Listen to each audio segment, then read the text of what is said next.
Turbocharger जो होता है वो 1905 ईस्वी में खोज हुआ था और इसकी खोज रोलाल्ट ने किया था 1905 ईस्वी में। सुधार हुआ टर्बोचार्जर के अंदर जो कि अल्फ्रेड बुची ने उसको कुछ सुधार किया और अच्छी क्वालिटी में बनाया, मिस छोटा सा डिजाइन में बनाया टर्बोचार्जर को, पहले काफ़ी बड़ा था। हेलो गाइज, आज बात करते हैं इंटरकूलर टर्बोचार्जर क्या होता है और कैसे काम करता है इस डायग्राम के थ्रू, और उनके ये नाम है। कुछ इस तरह काफने में लगता है टर्बोचार्जर के अंदर का भाग एवं कंपोनेंट लोकेशन। ये दिखाई दे रहा है, ये है इंजन। इंजन से जली हुई गैस जैसे ही यहाँ पे जाती है और वैसे ही टर्बोचार्जर के पास जाती है। टर्बोचार्जर के पास एक ही शाफ्ट में दो रोटर लगे होते हैं, दो टरबाइन लगे होते हैं। जो ये टर्बोचार्जर मैकेनिकल होता है। टर्बोचार्जर में ये जो एग्जॉस्ट साइड का टरबाइन है, रोटर है, उसमें इस कैटेगरी का एक तीथ बना होता है, कई तीथ बने होते हैं छोटे छोटे, जो कि ये हवा को रोकने का काम करते हैं। पर हवा इतनी तेज होती है, एग्जॉस्ट गैस इतनी तेज होती है कि रोटर हवा को रोक नहीं पाती और रोटर फाइनली घूम जाती है। तो जितनी तेज से एग्जॉस्ट गैस जाएगी उतनी तेज से इस रोटर पर टकराएगी और रोटर ये घूम जाएगा, टरबाइन घूम जाएगा। ये टरबाइन एक ही शाफ्ट पे दूसरा भी टरबाइन कनेक्ट होता है, फिट होता है। ये टरबाइन है एग्जॉस्ट टरबाइन बोलते हैं, इसको बोलते हैं कंप्रेसर टरबाइन। जब ये टरबाइन घूमेगा इसके साथ तो ये कंप्रेस करेगा एयर फिल्टर द्वारा गई हुई हवा को। तो फाइनली यहाँ पे एक लगा होता है MAF sensor, mass air flow sensor, जो कि ECM को इनपुट शाफ्ट में सिग्नल देता है कि इसके अंदर से हवा कितनी कंप्रेस हो रही है, कितनी हवा खिंचाव हो रही है, वो सिग्नल देता है ECM को। अब ये इसका काम होता है कंप्रेस करना, तो एयर फिल्टर द्वारा हवा को कंप्रेस किया और कंप्रेस करने के बाद एक पाइप लगी होती है जो कि इंटरकूलर में कनेक्ट होती है। अब जो हवा कंप्रेस की होती है वो हवा जब कंप्रेस होकर आगे बढ़ती तो उसका टेम्परेचर में बदलाव आ जाता है, मीन्स वो गर्म हो जाता है। तो फाइनली जब वो गर्म होता है तो इंटरकूलर में आता है और इंटरकूलर में आने के बाद हवा का एरिया बढ़ जाता है। यहाँ से हवा जो कंप्रेस हुई आई कम एरिया में आई और जैसे यहाँ इंटरकूलर में आया वो एरिया ज़्यादा मिलने के वजह से वो एरिया में डिवाइड हो जाता है, जो कि इसमें छोटे छोटे होल्स बने होते हैं और उस होल से हवा फैल जाती है। और एक होल होते हैं जो कि बाईपास होल होते हैं, उस बाईपास होल में हवा लगता है बाहर की, जो कि ये इंटरकूलर आपको जनरली आगे फ्रंट साइड मिल जाएंगे देखने को।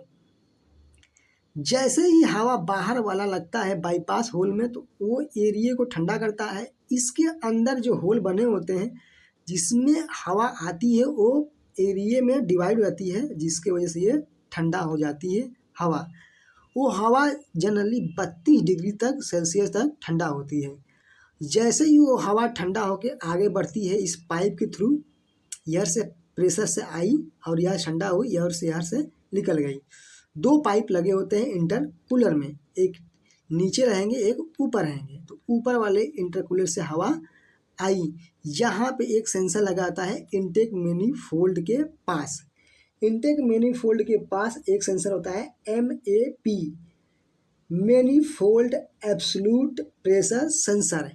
ये ECM को सिग्नल देता है कि जो हवा आई उसकी डेंसिटी कितनी है, घनत्व कितनी है, कितनी एक दूसरे में टकरा के मिस गंभीर हवा आ रही है, वो सिग्नल देता है ECM को।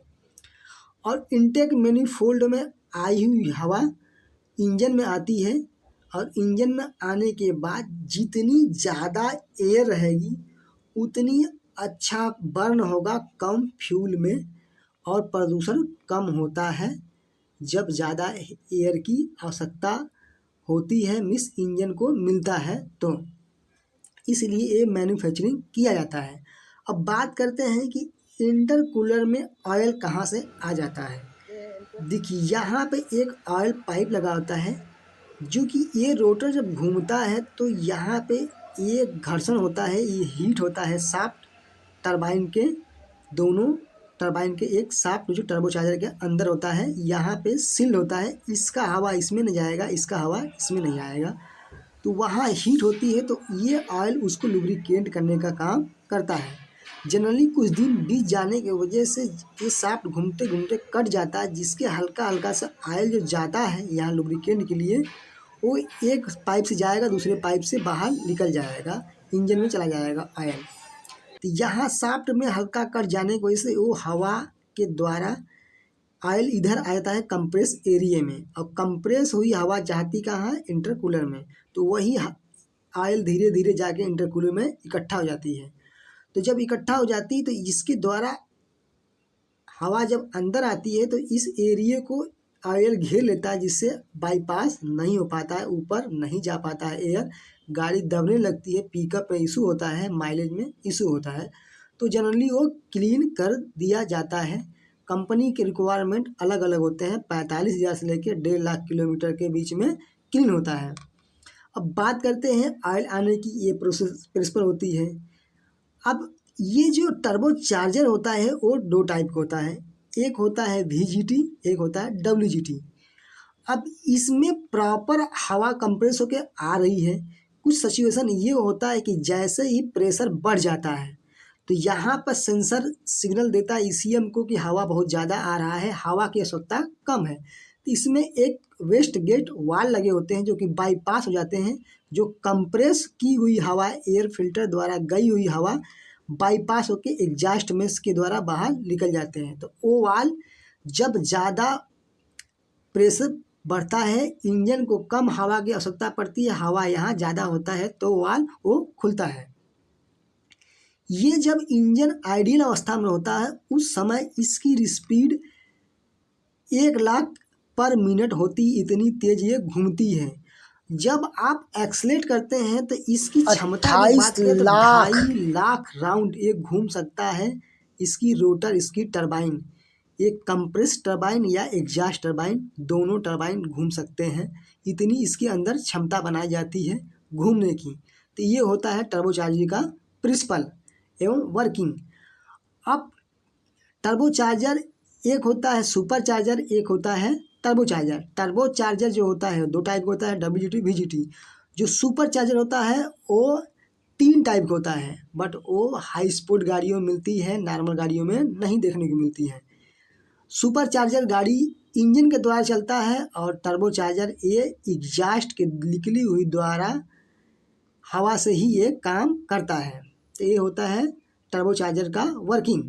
अब बात करते हैं यहाँ पे आई हवा, यहाँ से जलने के बाद ये हवा यहाँ से गई और वही क्रिया फिर करने लगी। जैसे ही गाड़ी स्टार्ट होती है वैसे ही टर्बोचार्जर घूमने लगता है इसके निकली हुई हवा से।